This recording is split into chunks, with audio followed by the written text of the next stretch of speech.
नमस्ते, आप सभी को स्वागत है एक नए वीडियो में। जो भी स्टूडेंट इस बार क्लास 10th का बोर्ड एग्जाम देने वाले उसके लिए काफ़ी महत्वपूर्ण वीडियो है। इस वीडियो में क्लास 10th का एसएसटी का वीवीआई ऑब्जेक्टिव बताऊंगा।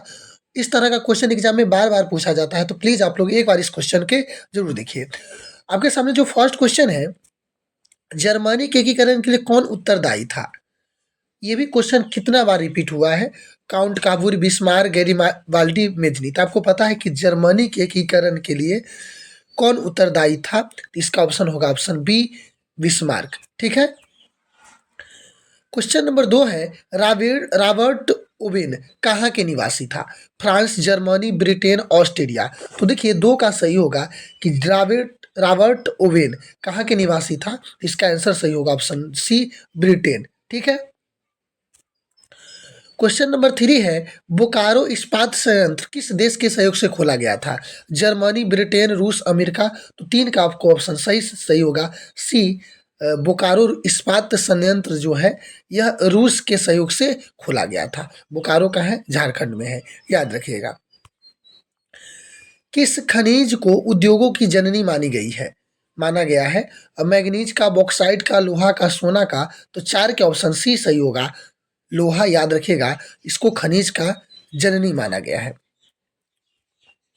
क्वेश्चन नंबर 5 है, गोंडवाना समूह के कोयले का निर्माण होता है 20 करोड़ वर्ष पूर्व, 20 लाख वर्ष पूर्व, 20,000 वर्ष पूर्व, इनमें से कोई नहीं। तो देखिए 5 का ऑप्शन सही होगा 20 करोड़ वर्ष पूर्व। ठीक है। क्वेश्चन नंबर 6 है, भारत में किस प्रकार के कृषि की प्रधानता है? निर्वाह कृषि, विस्तृत कृषि, बागानी कृषि, व्यापारी कृषि। तो देखिए छठा को याद रखिएगा, निर्वाह कृषि। ठीक है ना, इसकी प्रधानता है। क्वेश्चन नंबर 7 है, इनमें सत्ता की साझेदारी का एक सही लाभ क्या है? अस्थिरता एवं आंतरिक कलह में बढ़ोतरी, मतभेदों में वृद्धि, समुदायों के मध्य टकराव में कमी, निर्णय लेने की प्रक्रिया में अनावश्यक विलंब। तो ये देखिए 7 के ऑप्शन कह रहा है कि सही लाभ क्या है, सत्ता की साझेदारी के सही लाभ क्या है? यानी सत्ता में सभी लोग की भागीदारी हो। पहला ऑप्शन है अस्थिरता एवं आंतरिक कलह में बढ़ोतरी, बिल्कुल ये गलत है, ये नहीं होता है। मतभेद, बिल्कुल नहीं। समुदाय के मध्य टकराव में कमी, यानी सभी समुदाय के बीच है ना, ये टकराव में कमी होती है जब सभी लोग अब भाग लेते हैं सत्ता में। तो ठीक है ना, तो ऑप्शन इसका सी सही होगा। नगर निगम के मुख्य प्रशासक को क्या कहा जाता है? आयुक्त, अध्यक्ष, नगर प्रधान, आयुक्त। तो 8 का ऑप्शन डी सही होगा, नगर आयुक्त कहा जाता है नगर निगम के प्रमुख प्रशासक को। जीवन की भौतिक गुणवत्ता का सूचक है जीवन प्रत्याशा, शिक्षा, मृत्यु दर, मौलिक साक्षरता, इनमें से सभी। तो देखिए 9 का ऑप्शन डी सही होगा, जीवन प्रत्याशा, शिशु मृत्यु दर, मौलिक साक्षरता, ये तीनों सही होगा। मुद्रा के प्रमुख कार्य है विनिमय के माध्यम, मूल्य के मापन, मूल्य का संचय, इनमें से सभी। तो देखिए मुद्रा, ये तीनों निम्नलिखित में से तीनों काम है। अगर सब्जेक्टिव में पूछेगा कि मुद्रा के काम लिखिए तो आप लिख सकते, यही तीनों लिख दीजिएगा। ठीक है। मेजनी का संबंध किस संगठन से था? मेजनी, इसका संगठन किससे था? लाल सेना, कार्बोनरी, फिलिक हेटेरिया, डैट। याद रखिएगा 11 के आंसर आपको सही होगा। इसका मिजनी का संबंध 11 के आपको ऑप्शन बी सही होगा, कार्बोनरी। ठीक है, याद रखिएगा। और इसे इटली का एकीकरण का पैगंबर भी कहा जाता है। इसने यंग यूरोप इस नाम का संस्था से भी गठन किया था। रूस में जार का क्या अर्थ होता है? पीने का बर्तन, पानी रखने का मिट्टी का पात्र, रूस का सामंत, रूस का सम्राट। यानी रूस में राजा को जार कहा जाता है। ऑप्शन इसका डी सही होगा। हुआ आंदोलन किस प्रकृति के था? क्रांतिकारी आंदोलन, धार्मिक आंदोलन, साम्राज्यवाद समर्थक आंदोलन, क्रांतिकारी, धार्मिक। तो 13 के आपको ऑप्शन सही होगा, ऑप्शन नंबर डी, क्रांतिकारी और धार्मिक। भारत में खिलाफत आंदोलन शुरू हुआ था 1920 में, 1922 में, 1924 में, 1926 में। तो खिलाफत आंदोलन जो सब शुरू हुआ था 14 के आंसर ए सही होगा 1920 में। ठीक है। 1917 ईस्वी में भारत में पहला जूट मिल किस शहर में स्थापित हुआ था? कोलकाता, दिल्ली, मुंबई, पटना। तो 15 के ऑप्शन सही होगा ऑप्शन नंबर ए। याद रखिएगा, जो पहला जूट मिल था 1917 में कलकत्ता में स्थापित किया गया था। पूंजीपति वर्ग के द्वारा किस वर्ग का शोषण हुआ? श्रमिक वर्ग, मध्यम वर्ग, कृषक वर्ग, उपयुक्त सभी। तो देखिए 16 के आंसर सही होगा। पूंजी, श्रमिक, मध्यम, कृषक, ये सभी का शोषण हुआ। ऑप्शन डी सही होगा। प्राचीन काल में स्थल मार्ग से एशिया और यूरोप का व्यापार होता था। सूती मार्ग, रेशम मार्ग, उत्तर पथ, दक्षिण पथ। तो 17 के आपको आंसर सही होगा ऑप्शन नंबर बी, रेशम मार्ग के द्वारा यूरोप से व्यापार होता था। गुटेनबर्ग ने सर्वप्रथम पुस्तक की छपाई की थी? कुरान, गीता, हदीस, बाइबल। ऑप्शन डी इसका करेक्ट होगा। अब काफी बार ये क्वेश्चन पूछा गया है कि सर्वप्रथम गुटेनबर्ग ने किस पुस्तक की छपाई की थी? बाइबल का। ठीक है। राष्ट्रपिता के नाम से जाना जाता है? राजा राम मोहन राय, महात्मा गांधी, दादा भाई नौरोजी, भारतेंदु हरिश्चंद्र। याद रखिएगा, महात्मा गांधी जी को राष्ट्रपिता के नाम से जाना जाता है। इसका ऑप्शन बी सही होगा। कौन सा सामाजिक वर्ग बुद्धिजीवी वर्ग के रूप में उभर के आया था? उद्योगपति, पूंजीपति, श्रमिक, मध्यम। तो 20 का आपको ऑप्शन सही होगा ऑप्शन नंबर डी, मध्यम वर्ग। ठीक है ना। जब हम लैंगिक विभाजन की बात करते हैं तो हमारे अभिप्राय होता है स्त्री और, देखिए लैंगिक विभाजन कि जब हम बात करते हैं इसमें बहुत सारे बच्चे कंफ्यूज हो जाते हैं। तो क्वेश्चन को देखिए, स्त्री और पुरुष के बीच जैविक अंतर, समाज द्वारा स्त्री और पुरुष को दी गई असमानता भूमिका, और बालक और बालिकाओं को संख्या के अनुपात। तो देखिए 21 का आपको सही होगा ऑप्शन नंबर बी सही है। ये नहीं, ये अंतर, ये बायोलॉजिकल डिफरेंस नहीं होता है। जो हमारा समाज स्त्री और पुरुष में जो भेदभाव करते हैं, जो असमानता दर्शाते हैं, उसी को हम लैंगिक विभाजन कहते हैं। इसीलिए इसका ऑप्शन बी सही होगा। ठीक है। निम्नलिखित में कौन संघ राज की विशेषता नहीं है? लिखित संविधान, शक्तियों की विभाजन, एकहरी शासन व्यवस्था। तो देखिए इसमें संघ राज की व्यवस्था नहीं पूछा है। तो 22 का आपको ऑप्शन यही मिल गया, ऑप्शन सी ही सही होगा। एकहरी शासन व्यवस्था ये नहीं है। बिहार में संपूर्ण क्रांति का नेतृत्व किसने किया था? आपको पता है कि बिहार में संपूर्ण क्रांति का नेतृत्व किसने किया था?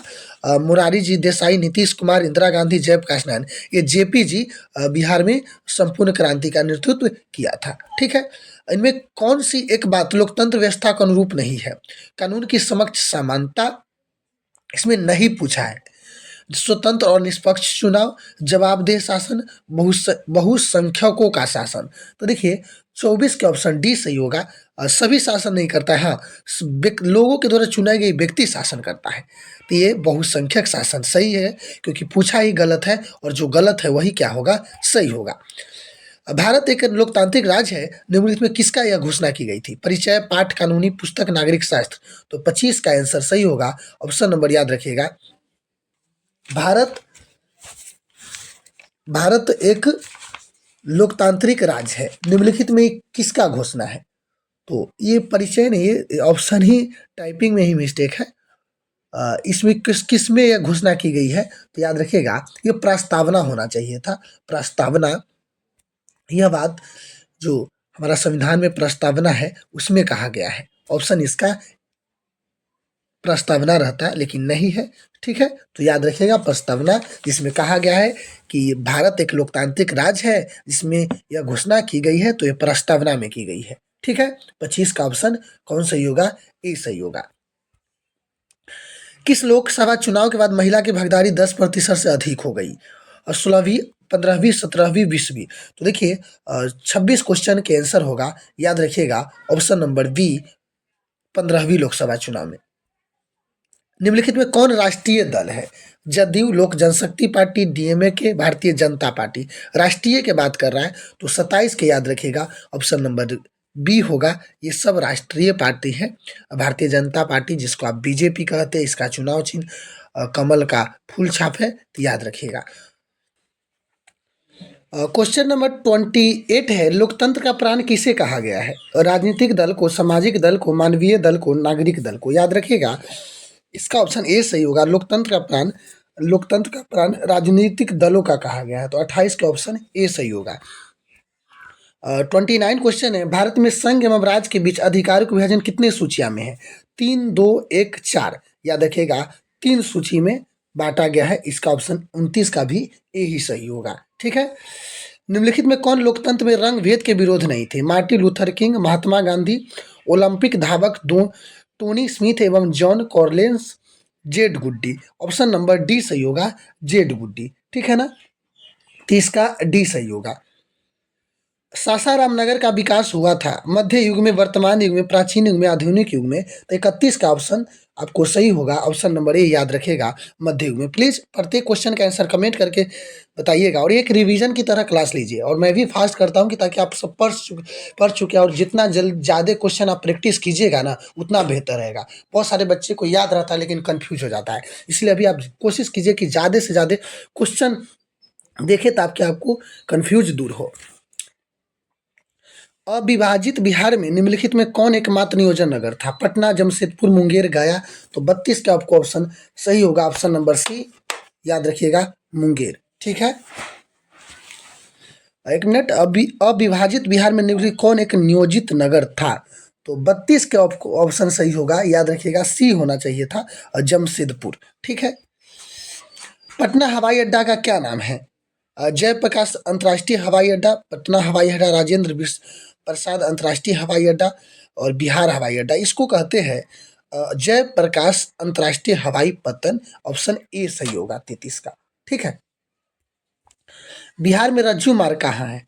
दुर्गम क्षेत्र पर जाने के लिए इसका उपयोग किया जाता है। बिहार शरीफ में, गया, राजगीर। अगर आप राजगीर गए होंगे तो आपको पता है कि लिफ्ट के माध्यम से जो बौद्ध स्तूप है उस पर जाया जाता है। तो ऑप्शन नंबर सी बी सही होगा इसका। बिहार में खनिज तेल की संभावना है। हिमालय क्षेत्र, उत्तरी बिहार, दक्षिणी बिहार, दक्षिण बिहार की पहाड़ियों में। तो 35 का आपको ऑप्शन याद रखिएगा, ए सही होगा, हिमालय क्षेत्र में। ठीक है, कांवर झील स्थित है दरभंगा जिला में, भागलपुर जिला में, बेगूसराय जिला, मुजफ्फरपुर जिला में। तो 36 का आपको ऑप्शन सही होगा, सी सही होगा, बेगूसराय जिला में कांवर झील का स्थित है। संजय गांधी जैविक उद्यान किस नगर में स्थित है? राजगीर, बोधगया, बिहार शरीफ, पटना। तो 37 का आंसर सही होगा, option number D, Sanjay Gandhi जैविक उद्यान, जो पटना के चिड़ियाघर है उसी का नाम है। तो याद रखिएगा, यह पटना में है। निम्नलिखित में कौन, आपसे ये भी पूछेगा कि पटना के चिड़ियाघर का क्या नाम है? तो संजय गांधी जैविक उद्यान। निम्नलिखित में कौन सड़कों का एक वर्ग नहीं है? पूर्व पश्चिम गलियारा, एक्सप्रेसवे, स्वर्णिम चतुर्भुज राजमार्ग, और सीमांतोय सड़कें। तो देखिए 38 का आपको ऑप्शन सही होगा, ए सही होगा, पूर्व पश्चिम गलियारा ये नहीं है, ऑप्शन ए। ठीक है, 39 है, जिस देश की राष्ट्रीय आय अधिक होता है वह कहलाता है। अब विकसित, विकसित, अर्धविकसित, इनमें से कोई नहीं। देखिए जिस देश का राष्ट्रीय आय अधिक है उसे हम विकसित कहते हैं। ठीक है, याद रखिएगा, ऑप्शन नंबर कौन सही होगा? बी सही होगा। 40 क्वेश्चन है, भारत के किस राज्य में प्रति व्यक्ति आय सबसे अधिक है? बिहार, पंजाब, हरियाणा, गोवा। तो 40 के याद रखिएगा, ऑप्शन नंबर डी सही होगा। बिहार में गोवा की जनसंख्या काफ़ी कम है, इसीलिए वहाँ प्रति व्यक्ति आय सबसे अधिक है। ठीक है ना, तो ऑप्शन डी सही होगा। तो ये 40 क्वेश्चन था। मुझे उम्मीद है कि आप इसमें सभी के सभी क्वेश्चन सही किए होंगे, और प्लीज़ आप लोग कमेंट करके एक बार हमें ज़रूर बताइए कि कितना क्वेश्चन सही किए। इसी तरह से अगर आप VVI ऑब्जेक्टिव या और सब्जेक्टिव क्वेश्चन का आप क्लास चाहते हैं तो प्लीज़ एक बार चैनल को सब्सक्राइब कर लीजिए और बेल आइकन प्रेस जरूर कर लीजिएगा। तब तक के लिए आप सभी को जुड़ने के लिए बहुत बहुत धन्यवाद। जय हिंद, जय भारत।